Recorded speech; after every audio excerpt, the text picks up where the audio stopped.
atomically. Socrates' philosophies and hypotheses can't define how I be dropping these. Said the Holy Ghost changed the ways and actions of men. When I stood, I felt the same as if I just walked in.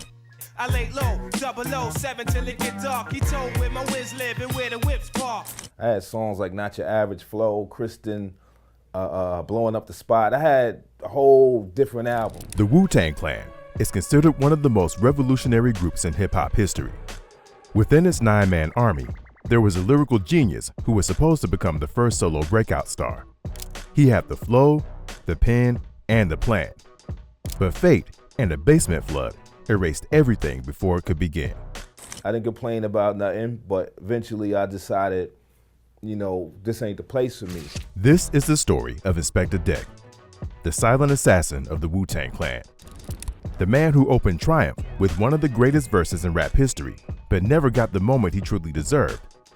Explosion when my pen hits tremendous. Ultraviolet shine blind forensics. If we would have had the production and the vibe of what his album would have been, then I'm sure he would have had a classic in the ranks of Cuban Link and Liquid Swords. Wow.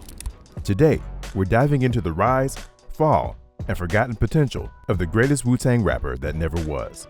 We got another free agent out of that group. You know, Inspectah Deck, you up next. And I signed for like $650 off of Loud Records. Let's go back to Staten Island in the late 1980s, because everything started there. Robert Diggs, aka the RZA, had a passion for rap, so he assembled a group of talented rappers and producers to create a unique American hip-hop collective group. In it, every member has the chance to release their solo album while contributing to the group's success.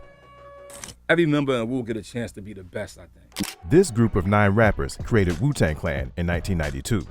Born Jason Richard Hunter in Brooklyn, Inspectah Deck was raised in the Park Hill projects of Staten Island. It was the same neighborhood where Ghostface Killah and some other members of the Wu-Tang Clan were residing. And at one point, he was the best. Like, his sword was the sharpest. Deck was exposed to soul, funk, and R&B artists like Aretha Franklin and Rick James before he ever fully understood the culture of rap. From a young age, he was taping whole radio shows without talking, recording others' verses, playing pause button games to catch every lyric. He was self-taught in observing flows and learning by listening. This self-teaching led him to create some amazing lyrics that landed him a contract from the RZA. His lyrics just was so powerful to picture there. He's Inspectah. Though Deck's verses were sharp, and he was the second most featured rapper of Wu-Tang Clan, he remained a neglected and less celebrated member of the group. His start was strong, but he never had the recognition that Method Man, Ghostface Killah, Raekwon, the RZA, the GZA, and Old Dirty Bastard got. Why didn't he become the greatest rapper of Wu-Tang Clan among fans? Well, to learn about it, we have to get into the story of the rise and fall of this rapper. The debut album of Wu-Tang Clan, Enter the Wu-Tang, 36 Chambers, was released in 1993 and instantly made them famous.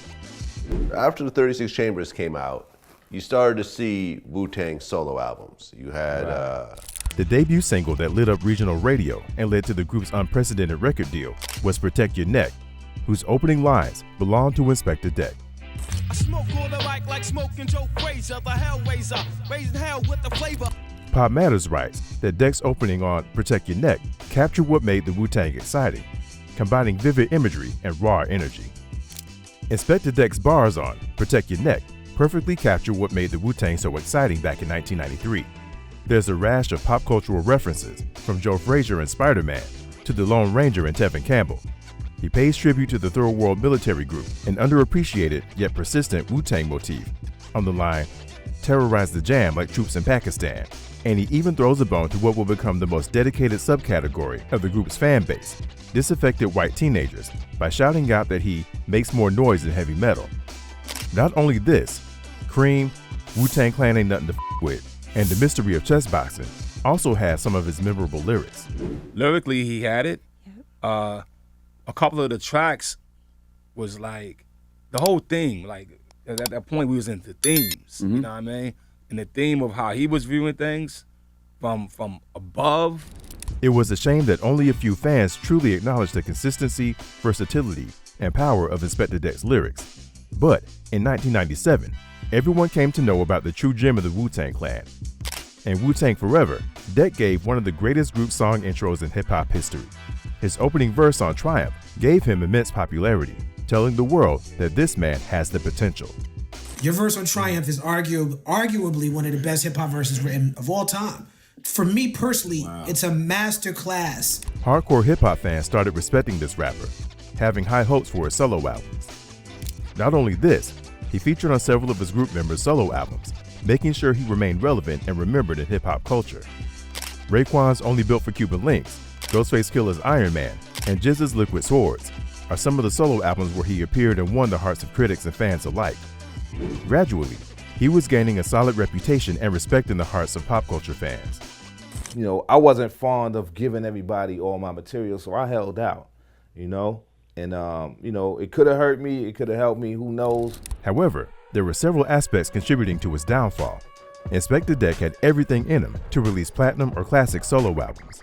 His group members and friends acknowledged his skills.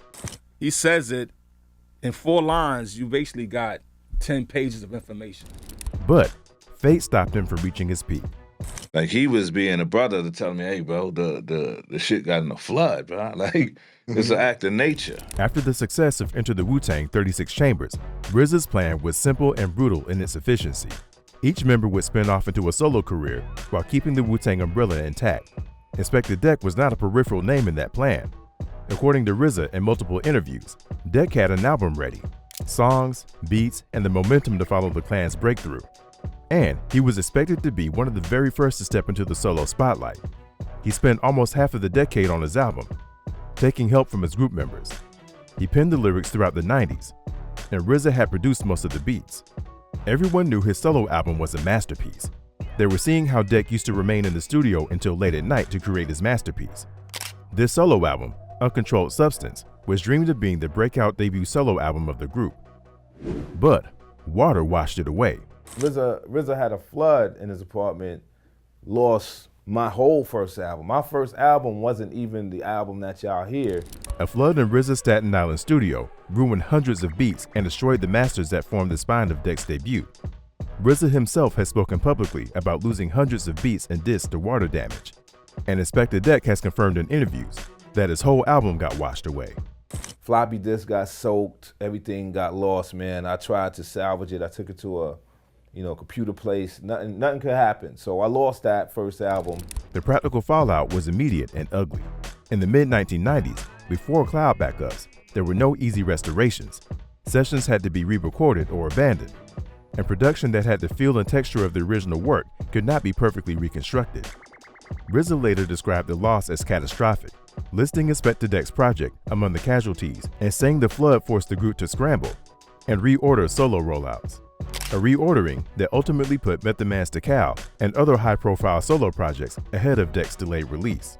I had to sit back 2 years, Capadonna put an album out, other brothers was working on their second album. Deck tried to rebuild what he had lost, re-recording verses that he had written throughout the 90s, hoping to recapture the same magic. But by then, things had changed. I was pretty much left on my own to have this album out. RZA wasn't as deeply involved this time, as he produced only a few songs on the 1999 version of Uncontrolled Substance. Most of his group members also became busy with their solo albums.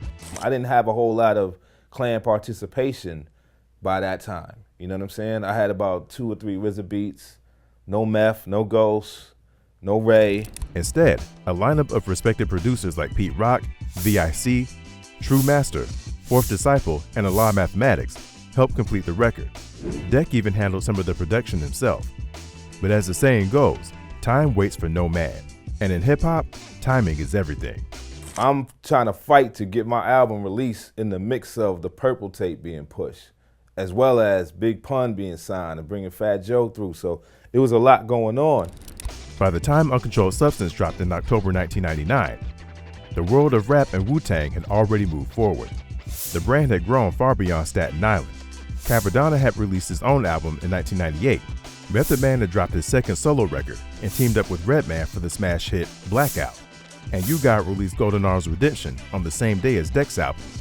The man who was once supposed to lead the solo charge suddenly found himself buried in the release calendar, upstaged by his own brothers. It wasn't just bad luck, it was bad timing. Promotion, no nothing. Like, I was being overshadowed by the Purple tape. And the timing outside the Clan wasn't much kinder.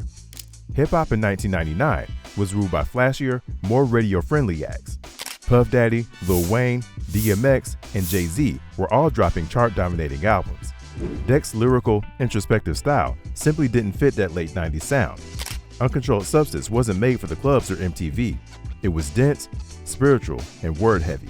His lead single, Show and Prove, talked about Deck's acceptance of the 5% nation of gods and earths, tying his spiritual growth to his rap journey.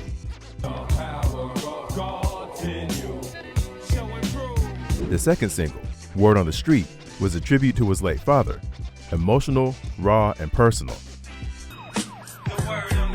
They can't trace my rap sheet, still I creep swift, trying to slip all heat. Even the track Rec Room, which was supposed to echo his old Wu-Tang fire, felt like a throwback to a style hip-hop had already moved past. By no fault of his own, Inspectah Deck was suddenly out of place in his own era. Yeah, I didn't complain, I ain't bitch about nothing. I still pulled off a gold album, you know what I'm saying? I could have pulled off a platinum album if I would have had a lot of my team's support. His personality was also overshadowed by his group members. He wasn't a group leader like RZA. He wasn't funny like Old Dirty Bastard, wasn't a pre-acknowledged star like Method Man, and was not the densest lyricist like GZA. Unconsciously, his group members made him irrelevant in the modern hip-hop world. But he never blamed them for this and remained loyal to his group. It could have been timing, it could have been whatever. I don't blame it, I don't point no fingers, you know what I'm saying? You know, my destiny is my destiny, man. Despite all the shortcomings, critics praised Uncontrolled Substance for its lyricism. It peaked at number 19 on the Billboard 200, a solid showing, but far below what Wu-Tang's original rollout had promised for him. RZA would later admit that the flood and the years lost rebuilding forever changed the direction of Deck's career. Inspectah Deck was still seen as one of the Wu-Tang's sharpest pens, the man who opened Triumph with an immortal verse, but the moment for his solo spotlight had passed. His rise had been delayed by something no rhyme could ever defeat: water, time, and the cruel machinery of timing in hip-hop. These elements made him the greatest Wu-Tang rapper that never was. What do you think about him? Let us know what you think in the comments, and don't forget to like and subscribe if you enjoy content like this. You can also watch our most recent video right here on the screen.